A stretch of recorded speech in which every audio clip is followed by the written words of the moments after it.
Welcome to the news at 6. The news is live on Joy 99.7 and hits 103.9 FM in Accra, in Kumasi on Love 99.5 FM, Facebook live stream and over 30 affiliates across Ghana's 16 regions, including Kalio FM 107.3, Akachi Radio Max 105.1 in Takrady and Ridge 104.9 Tamale. Get radio, TV and online content on the myjoyonline.com interactive app for Android and iOS devices. Coming up, victims of a shaman military brutality to use all legal options available to them to seek justice and compensation. Package did not work, we will proceed to strike and even to the law court. And we are going to explore all other avenues for them to be compensated. Also, the Commission on Human Rights and Administrative Justice condemns the military operation. Dehumanizing and degrading treatment to put such persons who are going to their work, arrest them, make them do press-ups in mud is completely unacceptable. Also, the minority in Parliament rejects President's State of the Nation address, describing it as empty and not reflecting the true state of the nation. Our economy is in its worst shape in decades. We are currently unable to repay our debt. And in business, Ghana Stock Exchange gets ready to list 10 state-owned enterprises on local bursts this year. We hear from the managing director on the Joy Business Report. And for a special Ghana Month features, we tell you the meaning behind the name Abrochire or Ablochi in Ever. The slaves were taken across the Atlantic, and those slaves never come back. And our people start calling those from outside, they are from Ablochi, meaning Oblo, Ovachi, meaning they have deceived them. I'm sure you want to hear more. Do stay with us. Thanks for choosing us. This is Joy News, independent, fearless and credible. Thanks for your company. I'm Bernice Abu-Baidoo Lansah. The details now. A Shaman MP Ernest Nogbe says his constituents who were brutalized by the military will use all legal options available to seek justice and demand compensation.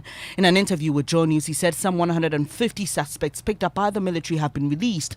30 others are still being investigated. We'll hear from him in a moment, but first, Deputy Defense Minister Kofi Amankwa-Manu has apologized for the brutalities, but says he will not apologize for the operation, which was sanctioned by the military high command over the killing of a 21-year-old soldier, Sheriff Imoro.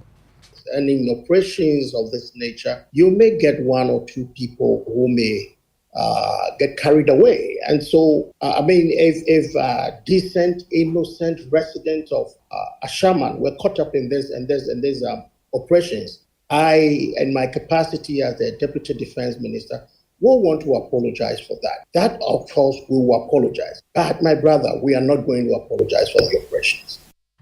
You heard Deputy Defense Minister Kofi Amankwa-Manu. Now listen to our Shaman MP Ernest Nogbe saying the victims will seek justice and compensation.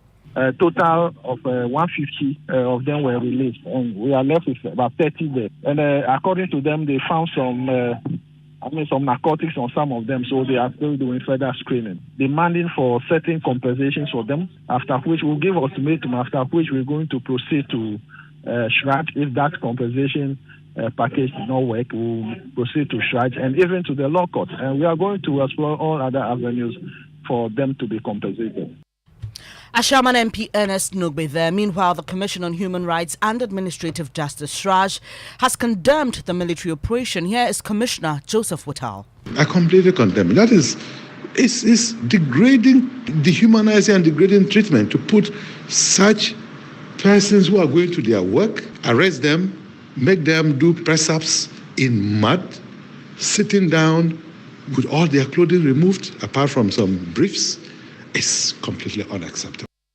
Joseph Whittal is Commissioner of SHRAJ. Away from that story, a 30-year-old man is alleged to have died in police custody after he was refused bail at Jachipramso in the Ashanti region. Ernest Champon was arrested by police on Saturday for allegedly stealing a mobile phone. It's alleged he committed suicide by hanging while in custody, but his family has vehemently refuted the claims by the police. Nana Yaujima has more. According to the family of the deceased, Ernest Champon was arrested by 2 police officers for phone thefts while on his way to work on Saturday. The suspect is said to have resisted arrest, resulting in a cut in the face of one of the police officers. Ernest was later arrested by the police. Brother of the deceased, Kofi Osu, says efforts to get the suspect released were unsuccessful.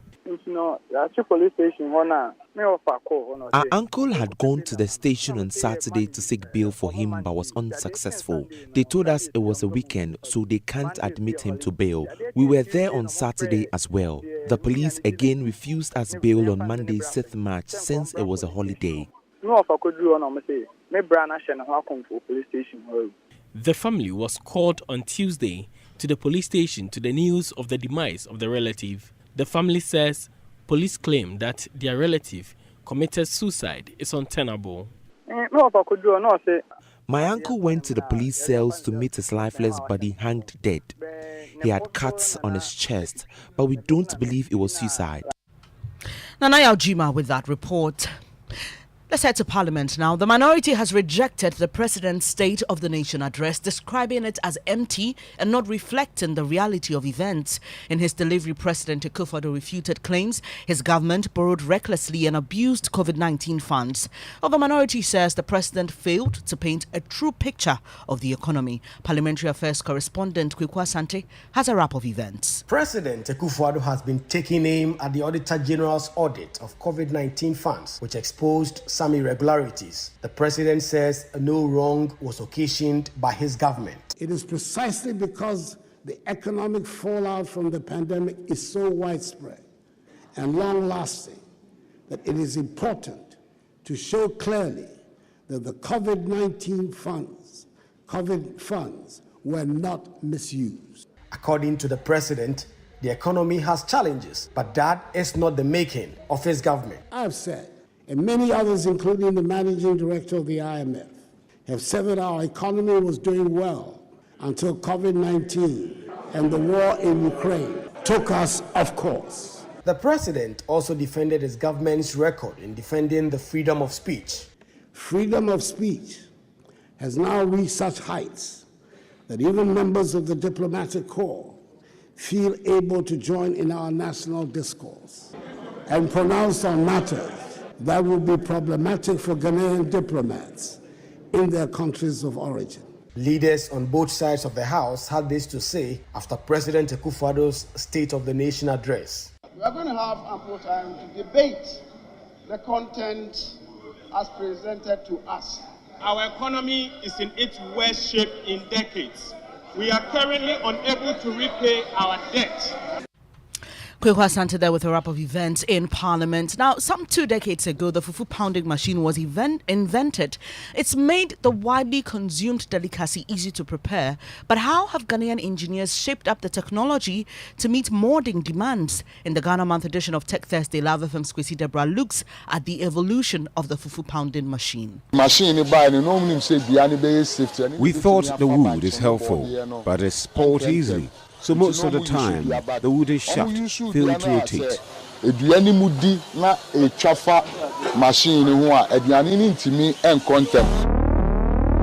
This is what happened. The shaft, carved from cedar wood, couldn't withstand the moisture in the food over time. This resulted in the breaking down of the wooden shaft, causing some of the wood pieces to find their way into the fufu. Again, the threaded hole wore off easily, making rotation impossible. The developers then thought of a permanent solution: an old metal. Now, the engineers at Swam Magazine have resorted to aluminium. We started using aluminium shaft. We've not had any problem. Lava FM's Kwesi Deborah with that report. And before we go, abroad in Ga language is ablochi. In Akan, it's abrochre. In Ever, it's ablochi. But do you know the origin of that word? Well, in this edition of our special Ghana Month features, Kojo Youngson returns from Fort Preisenstein in Keta, and he has some answers. Slavery is a dark stain on Ghana's history. All along the country's coast, European colonizers built forts and castles as trading posts where they could buy slaves from local tribes and ship them off to the Caribbean islands. On today's episode, we bring you perhaps the most haunting of all slave stories, Come with me to Keta in the Volta region, to the last Ghanaian fort on the way to Togo. Welcome to Fort Prinsenstein. Efo Akoli knows all about it. When they buy the slaves were taken across the Atlantic, and those slaves never come back. And our people start calling those from outside, they are from Abluchi, meaning Oblo, Ovachi, meaning they have deceived them by taking them there without coming back. Oblo, Ovachi. And that's where the Abluchi came from. Yeah. Hope you've learned something this morning. That's how we end this edition of Joy News at 6. Our top story: victims of the Ashaman military brutality to use all legal options available to seek justice and compensation. There's more news when you log on to myjoyonline.com. I'm Bernice Abu-Baidoo Lansah. Thanks for your company. Kindly stay with us. The Super Morning Show continues. You know, Papa, see that? And it's rickety car. Hey, Papa! Bobo, so how's your engine now? It is half man, half amazing.